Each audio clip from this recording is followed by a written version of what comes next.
Thank you very much, Mr. Chairman, Ranking Member Thanedar, Ranking Member Thompson. It's an honor to be here today to talk about GAO's work on the Department of Homeland Security.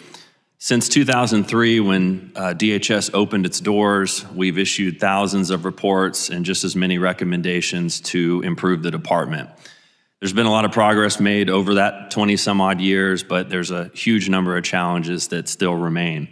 I can't cover them all in 5 minutes, but I just want to give you a snapshot of what I see as the biggest priorities.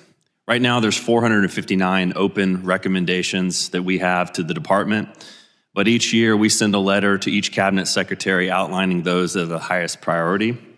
Last year, we sent a letter outlining 37 open recommendations to the DHS secretary, and these run across the gamut of the mission of the department. For example, we've recommended they improve their IT procurement and acquisition processes, better training and hiring for Secret Service agents, simplifying disaster assistance, sharing cyber threat information across the department and across agencies, and collecting better data on ICE detainees, just to give an example, a few of them.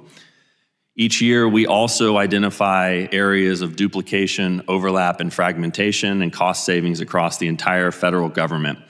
And DHS has been a major part of that too. Since we've been doing that work, we've identified over $19 billion in financial savings that the department could save by making its programs more efficient. And currently there are many other areas, over 30 of them, that have still not been fully addressed by DHS. Just to give a few examples of these, we have recommended that better procuring and streamlining its IT systems could save potentially hundreds of millions of dollars. Closing unnecessary Coast Guard boat stations that overlap with one another could save millions of dollars. And DHS and the FBI could work together to better streamline the sharing and collection of terrorism information, just to name a few.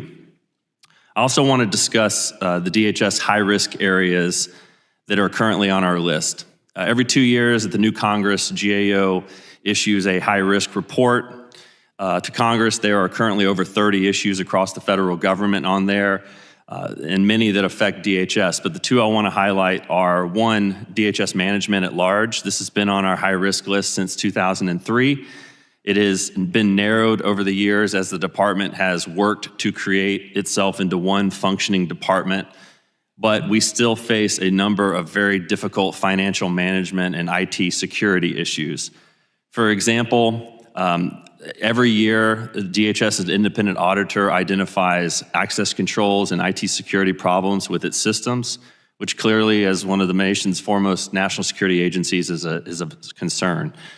In financial management, DHS has a number of systems, including FEMA and ICE, which manage most of the department's billions of dollars in resources. That some of these are over 25 years old.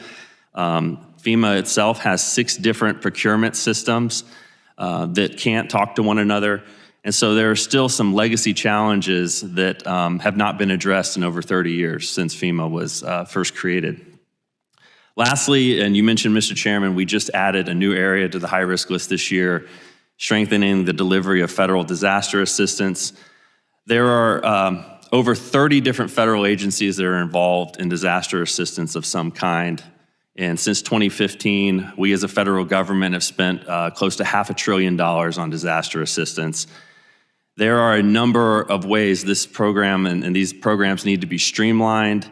They are too complicated. We hear over and over again from survivors and state and local governments that they are too difficult, and oftentimes the assistance they get does not meet the expectation of what they think they're going to get. And then lastly, you mentioned some of the issues about FEMA's the mission workload. FEMA is stretched too thin.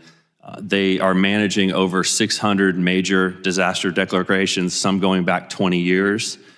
They have too much of a workload and they can't keep up with it. They have challenges retaining and hiring the right number of workers with the right skills. And as more and more is being added to their workload, they just get further and further behind. This completes my prepared remarks, and I look forward to the discussion.